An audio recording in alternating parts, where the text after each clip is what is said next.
রূপকথার গল্পের মতো ঘোড়ায় চড়ে বিলেত থেকে রাজপুত্র আসবেন। হাতে থাকবে পরশ পাথর, যার স্পর্শে বদলে যাবে বাংলাদেশের ফুটবল।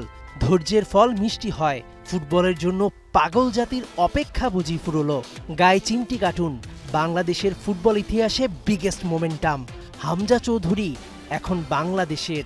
লাল সবুজের জার্সিটা এখন থেকে হামজার ঠিকানা। নিজেই দিলেন ঘোষণা। Hi everyone, it's Hamza here. I'm so happy everything's over the line. I can't wait to be playing for Bangladesh and hopefully see you guys soon. Bye. কম্পিউটারে গ্রাফিক্সে আঁকিবুকি করে গেছে ফুটবলের জন্য স্কুল পালানো যুবকটা। ইংলিশ প্রিমিয়ার লিগের ক্লাব লেস্টার সিটির jersey ঘষে মেজে সেখানে পরিয়ে দিয়েছেন লাল সবুজের কোটি মানুষের আবেগের ওই জার্সিটা। ফুটবলে যে নেই সাকিবের মতো কোনো আইকনিক প্লেয়ার। লাইফলাইন ছাড়া ফুটবলটাও এগোচ্ছিল না।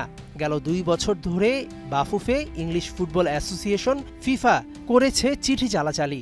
বাংলাদেশি পাসপোর্ট মঞ্চ সবই প্রস্তুত, তবুও ঝুলেছিল আশা, গুঞ্জন। তখনও ইংল্যান্ড জাতীয় দলের জার্সিতে খেলার স্বপ্নে বিভোর 27 বছর বয়সী হামজা। সবাই যখন আশা ছেড়ে দিচ্ছিল, তখনই আচমকা হামজার রহস্যময় পোস্ট। বিশ্ব ফুটবলের সর্বোচ্চ সংস্থা ফিফার প্লেয়ার্স স্ট্যাটাস কমিটি হামজাকে বাংলাদেশের হয়ে খেলার সুযোগ দিয়েছেন। এই হোমকামিংটা বাংলাদেশ তো বটেই, দক্ষিণ এশিয়ায় এখন সবচাইতে আলোচিত ঘটনা। ইংলিশ প্রিমিয়ার লিগে খেলা ফুটবলারের হাত ধরেই কি কাটবে বাংলাদেশের চিরকালীন স্কোরিং সমস্যা? এখন থেকে তাকে কেন্দ্র করেই সাজানো হবে মাঠ আগামীর বাংলার ফুটবল ভবিষ্যৎ। হামজার বয়স এখন 27 বছর। সব ঠিক থাকলে হামজা বাংলাদেশকে সার্ভিস দিতে পারবে কমপক্ষে 10 বছর। আর্জেন্টিনা ব্রাজিলের মাঝে সুখ খুঁজে নেওয়া বাঙালিও এখন হবে স্টেডিয়ামমুখী। হামজা কবে লাল সবুজের হয়ে খেলতে নামবেন? 25 মার্চ। ক্যালেন্ডারে দাগ দিয়ে রাখুন তারিখটা।